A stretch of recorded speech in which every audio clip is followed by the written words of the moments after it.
In the shadows of the Vietnam War, across a country officially declared neutral and largely absent from Western headlines, a parallel conflict unfolded that would make Laos the most heavily bombed nation per capita in human history. A distinction born not of declared war, but of secrecy, deniability, and Cold War calculation, because from the late 1950s through 1975, Laos became the central battleground of what was euphemistically called the Secret War, a conflict waged largely by proxy forces, covert air power, and intelligence agencies determined to shape Southeast Asia's balance without triggering direct superpower confrontation. And this war emerged from the instability left by decolonization, as the collapse of French rule exposed deep political fractures between royalists, neutralists, and communists, fractures that were quickly internationalized by the Cold War. And at the center of this struggle stood the Pathet Lao, a communist movement aligned with North Vietnam and backed by the Soviet bloc, which sought to seize control of the country through both political maneuvering and armed force, while opposing them were a fragile royal government and shifting coalitions that depended increasingly on external support to survive. And this internal contest might have remained limited were it not for Laos's strategic geography, because the eastern regions of the country formed the backbone of the Ho Chi Minh Trail, the vast logistical network through which North Vietnam moved troops and supplies into South Vietnam. And this made Laos indispensable to the wider Indochina conflict, even as its neutrality was affirmed on paper through international agreements that prohibited foreign military intervention, agreements that were systematically violated by all major actors, turning Laos into a legal fiction where war was fought without acknowledgment. And for the United States, this posed a dilemma, because openly invading Laos risked international backlash and escalation with the Soviet Union or China, yet allowing the trail to operate unchallenged threatened American objectives in Vietnam. And the solution was secrecy, an extensive covert campaign managed primarily through the Central Intelligence Agency, which organized, funded, and directed a proxy army composed largely of ethnic Hmong fighters under the leadership of Vang Pao, a charismatic and ruthless commander who became the linchpin of American strategy in the Laotian highlands. And this force, supported by U.S. air power and logistics, fought a brutal guerrilla war against Pathet Lao and North Vietnamese units, defending key terrain and harassing supply routes while maintaining the fiction that no American war existed in Laos at all. And this fiction extended to the political level, where U.S. officials publicly denied involvement, even as American aircraft flew thousands of bombing missions, dropping ordnance at a scale that dwarfed that used against Germany during World War II. And these bombings were not confined to clearly defined battlefields, but spread across rural villages, mountain passes, and agricultural land, because the war's logic prioritized interdiction over distinction, treating vast swaths of the countryside as legitimate targets in an effort to disrupt movement and break enemy resilience. And over time, this approach transformed Laos into a landscape of craters and unexploded munitions, a transformation that occurred largely beyond the awareness of the American public, shielded by classification and the compartmentalization of information. And on the ground, the consequences were devastating, as civilians were displaced repeatedly, entire regions depopulated, and traditional social structures shattered by constant violence. Yet these effects rarely entered international discourse, because the war's unofficial status denied victims the visibility that accompanies declared conflict. And within Laos, political authority eroded steadily, as the royal government became increasingly dependent on foreign backing while losing credibility among its own population. And the Pathet Lao capitalized on this erosion by presenting themselves as a nationalist alternative to what they portrayed as a regime propped up by foreign power. a narrative that resonated in a country where sovereignty had long been compromised by colonial rule and external interference. And this dynamic revealed a core Cold War pattern, in which proxy warfare hollowed out local politics by subordinating them to global strategy, leaving populations to bear the cost of decisions made elsewhere. And as the 1960s progressed, the secret war intensified in tandem with the broader Vietnam conflict, drawing Laos deeper into a cycle of escalation that few outside the region fully understood, because each increase in bombing and covert action was justified as necessary to prevent a greater disaster, even as it entrenched the war's logic further. And by the late 1960s, Laos had become a testing ground for air power as a substitute for ground forces, demonstrating both its destructive potential and its inability to secure lasting political outcomes. Because despite years of bombardment, the Ho Chi Minh Trail adapted and endured, while the social fabric of Laos deteriorated irreversibly, and the secrecy surrounding the war meant that accountability was diffuse and delayed, allowing policies to persist long after their strategic efficacy was in doubt. And this persistence reflected the Cold War's structural incentives, which rewarded action over restraint and treated peripheral suffering as acceptable collateral in the pursuit of ideological containment. And for the Laotian people, the result was a war without acknowledgment and destruction without explanation. A conflict that consumed their country while remaining largely invisible to those who waged it, setting the stage for a post-war reality in which unexploded bombs would continue to kill decades after.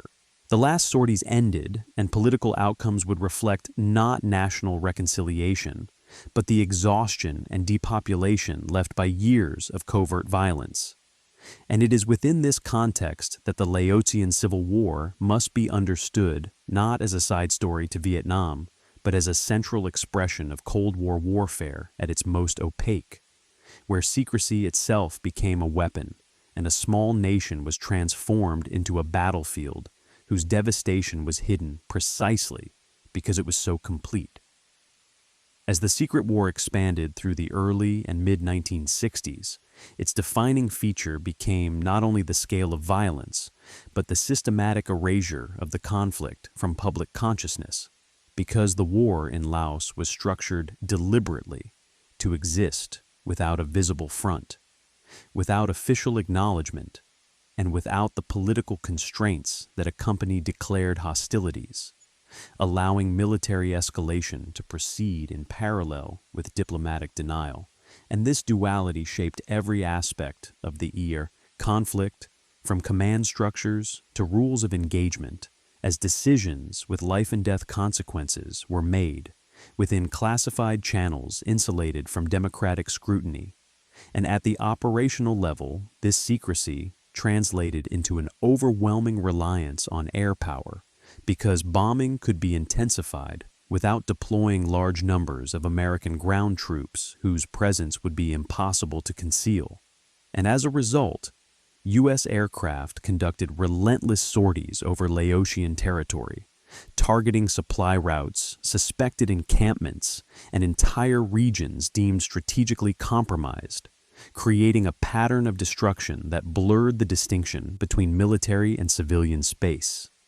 And this pattern mattered because it transformed rural Laos into a landscape of constant displacement, where villages were abandoned, rebuilt, and abandoned again under the pressure of repeated strikes, forcing civilians into caves, forests, and refugee camps, while eroding the agricultural base on which survival depended. And the bombing campaign scale was unprecedented for a country of Laos's size, with millions of tons of ordnance dropped over less than a decade, including vast quantities of cluster munitions designed to saturate wide areas, a choice that reflected the war's logic of area denial rather than territorial control, prioritizing disruption over occupation. And this logic produced a long-term humanitarian catastrophe, because unexploded bomblets littered fields and paths, remaining lethal long after the war's end and embedding violence into daily life for generations. And yet, during the conflict itself, these consequences were largely invisible outside the region, as official statements minimized involvement and media access was restricted, creating a gap between the scale of destruction and global awareness that was itself a product of Cold War secrecy. And on the ground, the proxy nature of the war deepened local divisions, because ethnic groups such as the Hmong were drawn into the conflict not as passive victims, but as central actors whose survival became tied to American strategy. And this dependence carried profound risks, because it placed entire communities in opposition to the Pathet Lao and their allies, making them targets in a war whose outcome they could not control. And as fighting intensified, these communities suffered disproportionate losses, both during the war and after its conclusion, when shifts in power left them exposed to reprisals and forced migration, revealing how proxy warfare redistributed risk downward onto populations least able to absorb it. And politically, the Royal Lao government's reliance on foreign backing undermined its legitimacy, because the more it depended on American air power and covert assistance, the less it could claim sovereignty in the eyes of its own citizens, reinforcing the Pathet Lao narrative that the struggle was not merely ideological but nationalist, a contest between foreign domination and self-determination. And this narrative gained traction as the war dragged on, because secrecy deprived the government of transparency and accountability, while the visible effects of bombing and displacement eroded public trust. And at the international level, the war's covert status allowed major powers to violate neutrality agreements without consequence, demonstrating how Cold War competition hollowed out international law by treating it as a tactical inconvenience rather than a binding constraint. And this erosion mattered because it set a precedent for deniable intervention elsewhere, reinforcing a system in which power operated most freely where visibility was lowest. And as the late 1960s approached, the secret war showed signs of strategic stagnation, because despite the intensity of bombing and proxy fighting, the Pathet Lao and North Vietnamese forces adapted, dispersing, rebuilding, and maintaining pressure on key areas, while the human and material costs mounted relentlessly, creating a widening gap between effort and outcome. And this gap exposed a core weakness of the strategy, that air power and secrecy could destroy infrastructure and lives, but could not generate political legitimacy or decisive victory. A lesson that was slow to penetrate policy circles, precisely because the war's hidden nature insulated decision-makers from its consequences. And for Laos, this meant that the conflict continued long past the point where its destructive effects were undeniable on the ground, locking the country into a cycle of violence whose rationale was increasingly abstract and whose end remained undefined. And it was within this suspended state of war, neither fully acknowledged nor resolved, that Laos became emblematic of the Cold War's most extreme contradictions, a place where neutrality existed only on paper, sovereignty was subordinated to strategy, and devastation was rendered invisible by design, ensuring that one of the most heavily bombed countries in history would remain one of the least understood, even as the bombs continued to fall. As the secret war dragged into the late 1960s and early 1970s, its defining contradiction became increasingly stark,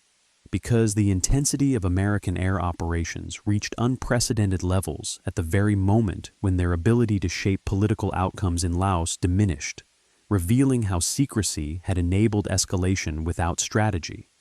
And this contradiction was sustained by institutional momentum, as bombing targets were generated through intelligence assessments that measured success in sorties flown and tonnage dropped rather than territorial control or civilian stability. creating a self-perpetuating system in which destruction became both the means and the metric. And within this system, Laos was transformed into an aerial battlefield where entire provinces were subjected to repeated bombardment, not because they were conquered, but because they could not be secured. And this logic entrenched a form of warfare that treated absence of control as justification for further violence, deepening civilian suffering while failing to alter the balance of power on the ground. And for the Pathet Lao and their North Vietnamese allies, this environment favored adaptation rather than defeat, as they dispersed forces, concealed supply routes, and exploited local knowledge to survive under constant air attack, demonstrating that asymmetric resilience could outlast technological dominance. And this resilience mattered because it exposed the limits of air power as a substitute for political legitimacy, a lesson that mirrored experiences in neighboring Vietnam, but was learned more slowly in Laos due to the war's classified status, which insulated policymakers from a public pressure and delayed critical reassessment, and as casualties mounted among proxy forces, particularly the Hmong, the human cost of secrecy became clearer because these fighters bore the brunt of ground combat while lacking the political leverage to influence strategy. Their sacrifices absorbed into a narrative of covert necessity that offered neither recognition nor long-term security. And this imbalance intensified when American priorities began to shift toward Vietnamization and eventual withdrawal from Indochina, leaving Laotian allies increasingly exposed as U.S. involvement became more constrained and uncertain. And politically, this shift eroded confidence within the Royal Lao government, whose authority had long depended on the promise of sustained American support, a promise that now appeared conditional and temporary, reinforcing perceptions that the state was a client rather than a sovereign actor. And this erosion created space for the Pathet Lao to expand their influence through parallel administrations in areas they controlled, offering basic services and security in contrast to the disruption caused by bombing, a contrast that strengthened their claim to represent national stability rather than foreign dependency. And at the international level, the continuation of the secret war highlighted the hollowness of neutrality agreements, because repeated violations by all sides went largely unpunished, demonstrating how Cold War competition rendered small states' sovereignty negotiable, contingent on their strategic utility rather than their legal status. And this contingency mattered because it normalized the idea that some countries could be sacrificed quietly to preserve balance elsewhere, an idea that underpinned much of the Cold War's peripheral violence. And as the bombing reached its peak in the early 1970s, Laos was left with a devastated countryside, fractured communities, and an economy warped by war, while the strategic objectives that justified this destruction remained elusive,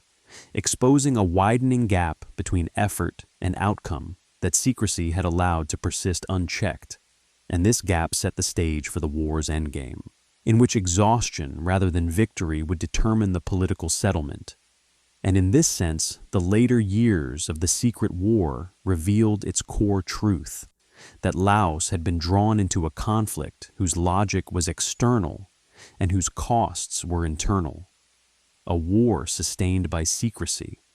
not because it was effective, but because acknowledgment would have required admitting that one of the most intensive bombing campaigns in history had failed to deliver the control and stability it promised, leaving behind a country whose devastation was profound, enduring,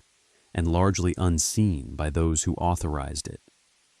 As the secret war moved toward its conclusion in the early 1970s, the political settlement that emerged reflected not resolution, but exhaustion, because after years of relentless bombing, proxy fighting, and covert maneuvering, Laos arrived at an outcome shaped less by decisive victory than by the collapse of alternatives, And this outcome was inseparable from the wider unraveling of American strategy in Indochina, as negotiations to end the Vietnam War altered the balance of power across the region, leaving Laos exposed to forces it could no longer counter through secrecy or air power alone. And as U.S. bombing gradually declined and American attention shifted toward disengagement, the Royal Lao government found itself increasingly isolated, its authority hollowed out by years of dependence on external force, and its capacity to govern eroded by displacement, economic ruin, and social fragmentation. While the Pathet Lao, supported by North Vietnam and benefiting from organizational cohesion and nationalist legitimacy, moved steadily to consolidate control, filling the vacuum left by a retreating patron. And this transition revealed how the secret war's logic ultimately undermined the very state it was meant to preserve. Because secrecy had prevented the development of durable political institutions capable of surviving without foreign backing, leaving Laos vulnerable once that backing was withdrawn, and the formal end came through a negotiated settlement that established a coalition government, an arrangement intended to stabilize the country and prevent renewed conflict. Yet in practice, it merely delayed the inevitable, as power continued to shift toward the Pathet Lao, who were better positioned to dominate the post-war landscape. And by 1975, as communist victories swept across Indochina, Laos completed its transformation into the Lao People's Democratic Republic, ending the monarchy and aligning the country firmly within the socialist bloc, a result that stood in stark contrast to the immense effort expended to prevent precisely that outcome. And this irony underscored the secret war's strategic failure, because after years of unparalleled bombing and covert intervention, the political destination remained unchanged, while the social and physical costs were catastrophic. And for the Laotian population, the end of fighting did not bring immediate relief, because the legacy of the war was embedded in the land itself, with unexploded ordnance contaminating fields, forests, and villages, continuing to kill and maim civilians long after the last planes departed, transforming peace into a daily negotiation with hidden explosives. And this enduring danger revealed how the war's consequences extended across generations, making the cost of secrecy not only historical but ongoing. And politically, the new regime inherited a devastated country, its economy shattered and its population traumatized, while communities that had aligned with American forces, particularly the Hmong, faced persecution, displacement, and mass exile. Their fate a stark illustration of how proxy warfare abandons its proxies once strategic priorities shift. And internationally, the conclusion of the secret war passed with little recognition, folded into the broader narrative of the Vietnam War's end, allowing the scale of destruction in Laos to remain marginal in global memory. And this marginalization mattered because it reinforced a pattern in which the most extreme applications of force, when conducted covertly, could be excluded from historical reckoning. Their victims denied the acknowledgment afforded to more visible conflicts, and in this sense, the end of the Laotian Civil War did not close a chapter so much as seal it, burying the war beneath the categories of secrecy and denial that had defined it from the beginning, ensuring that Laos emerged from one of the most intensive bombing campaigns in history, not as a central Cold War lesson, but as a footnote, even as its people continued to live with the physical and psychological remnants of a conflict waged largely without their consent, and almost entirely without the world's attention.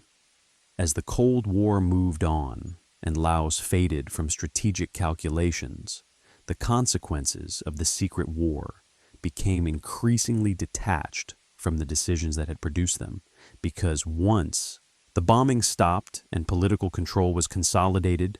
the international system treated the devastation of Laos as a settled outcome rather than an ongoing crisis, allowing responsibility to dissipate across institutions, administrations, and decades. And this dissipation mattered because it ensured that the war's human costs would be borne almost entirely by those least able to address them, as unexploded cluster munitions continued to injure and kill civilians, restrict agricultural use, and impede development long after the ideological struggle that justified their deployment had ended, embedding violence into everyday life in ways that blurred the line between war and peace. And this legacy exposed a deeper truth about the secret war, that its defining feature was not only secrecy during its execution, but abandonment afterward, as Laos was left to confront the aftermath with limited resources and minimal international attention. And within the country, the new socialist government faced the dual challenge of reconstruction and control, attempting to rebuild a shattered society while consolidating authority over populations that had been displaced, divided, and traumatized by years of covert conflict. A task complicated by the absence of trust and the lingering scars of proxy warfare. And for communities that had aligned with American forces, the post-war period brought fear rather than relief, as reprisals, re-education campaigns, and mass migration reshaped the demographic landscape, forcing tens of thousands to flee across borders in search of safety. Their displacement a direct consequence of a war whose end offered them no protection. And this outcome underscored how proxy conflicts produce asymmetric peace,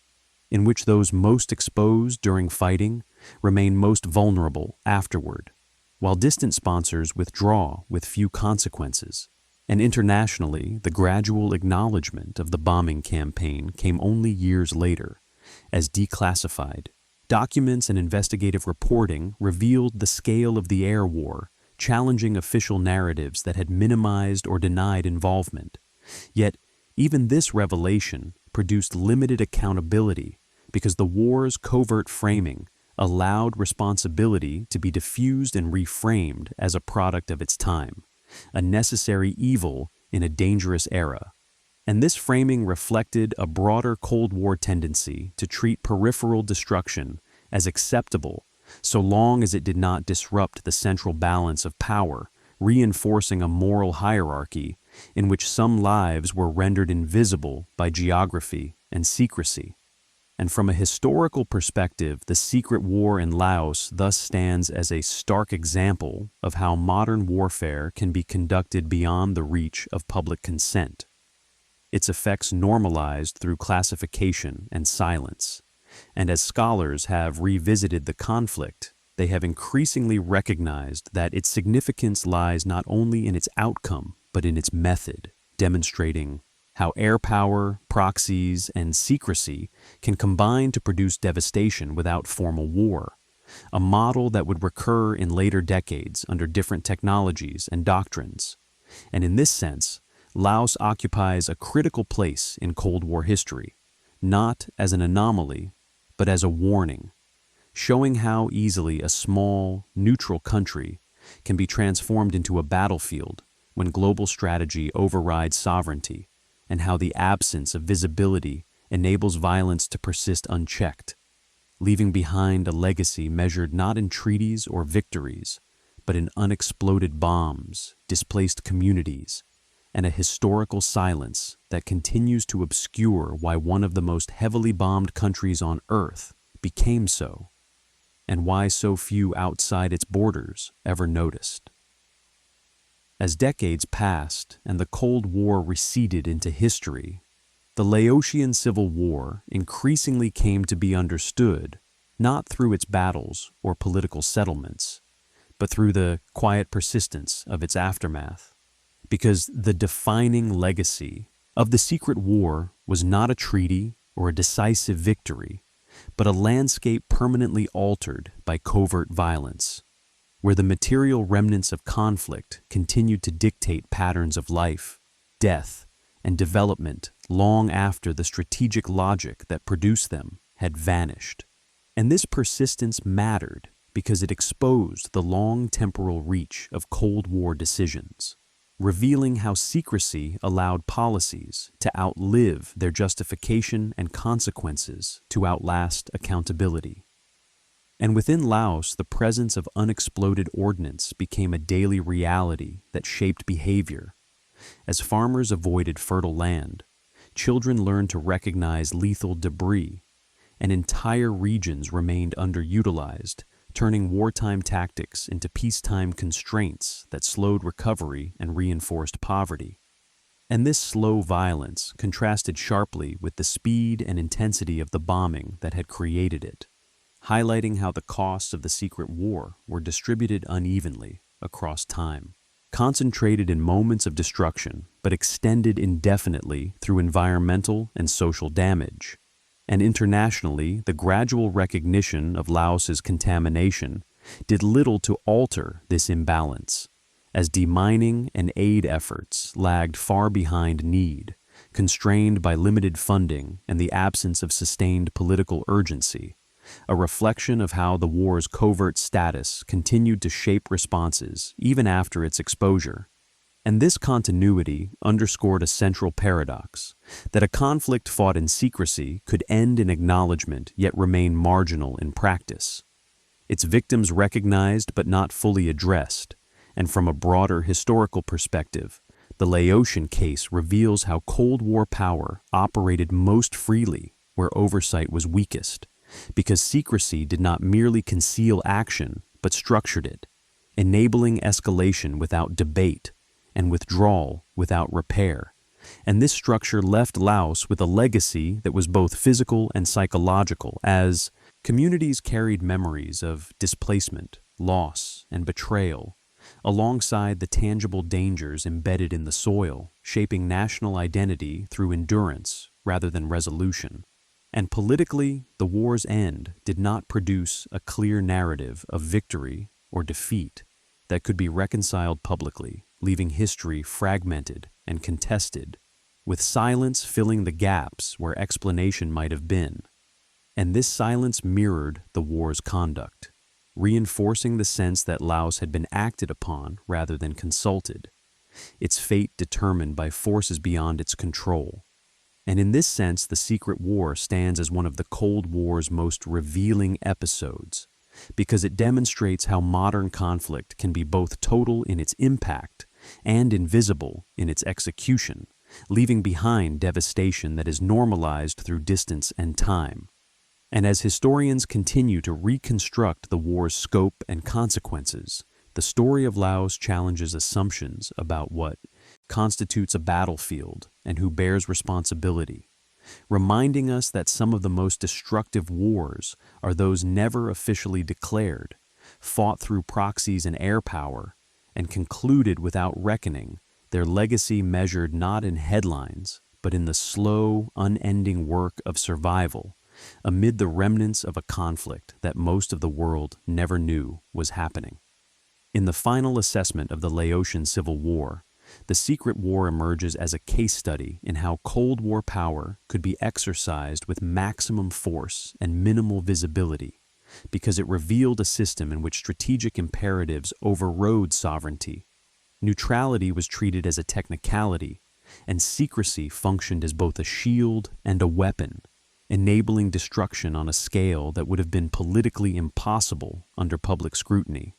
And what makes Laos distinct is not only that it was bombed more heavily per capita than any other country, but that this reality coexisted with decades of international ignorance, a gap produced deliberately through classification, denial, and the fragmentation of responsibility across agencies and administrations. And this gap mattered because it allowed a small, rural society to be transformed into a battlefield without ever becoming a subject of sustained debate, leaving Laotians to absorb the consequences while the architects of the war moved on. And as the Cold War ended, the logic that had justified the secret war dissolved, but the structures it created remained in the form of contaminated land, displaced populations, and a political order shaped by exhaustion rather than reconciliation. And this endurance underscores a broader truth about Cold War conflict, that its most profound effects were often imposed where resistance was weakest and visibility lowest,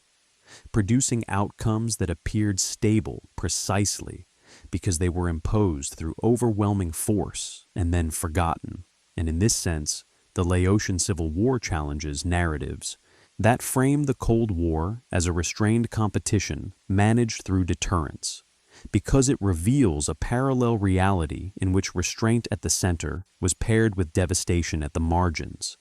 And as historians and survivors continue to recover the hidden history of the secret war, Laos stands as a reminder that the absence of declaration does not mean the absence of war, and that secrecy, when elevated to strategy, can turn entire nations into laboratories of violence whose suffering is normalized by distance and time, leaving behind a peace defined not by justice or closure, but by endurance amid the unexploded remnants of decisions made far away in rooms where Laos itself was rarely more than a line on a map. As the memory of the secret war slowly entered public consciousness decades later, largely through declassified documents, survivor testimony, and the physical evidence still embedded in Laotian soil, it became clear that the conflict's most enduring damage was not only material but moral, because the war exposed how easily global systems could absorb extreme violence when it was conducted quietly and framed as necessity. And this realization has forced a reassessment of how responsibility is assigned in Cold War history, challenging narratives that separate direct action from indirect consequence. And in Laos, the delayed recognition of what had occurred did little to alter daily reality, because acknowledgment could not undo the loss of life, the displacement of communities, or the environmental contamination that continued to dictate where people could live, farm, and travel. Turning historical revelation into a form of symbolic closure that lacked practical remedy. And this gap between knowledge and repair underscores how secrecy functions not only to conceal violence, but to defer obligation, allowing accountability to dissipate across time until it becomes abstract. And within Laos, the persistence of unexploded ordnance serves as a constant reminder that the war never fully ended, because each detonation, each injury, reconnects the present to decisions made during a conflict officially concluded decades earlier, collapsing historical distance into lived experience. And this continuity reveals the Cold War's temporal distortion, where short-term strategic gains produced long-term humanitarian consequences that extended far beyond the horizon of policy planning. And internationally, the secret war has increasingly been cited as evidence of the dangers inherent in covert intervention. Yet this citation often functions as cautionary rhetoric, rather than a catalyst for structural change, because the incentives that favored secrecy, deniability, and proxy warfare have not disappeared, only evolved. And in this sense, Laos occupies a troubling place in modern history, as both a warning and a precedent, illustrating how advanced military power can devastate a society without triggering immediate backlash if visibility is sufficiently controlled, and how small states can be subsumed into larger conflicts without meaningful agency, their neutrality rendered irrelevant by geography and strategic convenience. And as the Laotian Civil War is reevaluated within the broader Cold War narrative, its significance lies not in its outcome, but in its method, revealing how war can be waged without acknowledgment, concluded without resolution, and remembered without urgency, leaving behind a peace that is structurally compromised by the remnants of a conflict that was never meant to be seen. And it is this hidden continuity, rather than any single battle or agreement, that defines the secret war's legacy, marking it as one of the Cold War's most consequential and least understood episodes, a conflict whose true scale becomes visible only when one looks beyond official timelines and confronts the enduring imprint of secrecy on land, memory, and human life.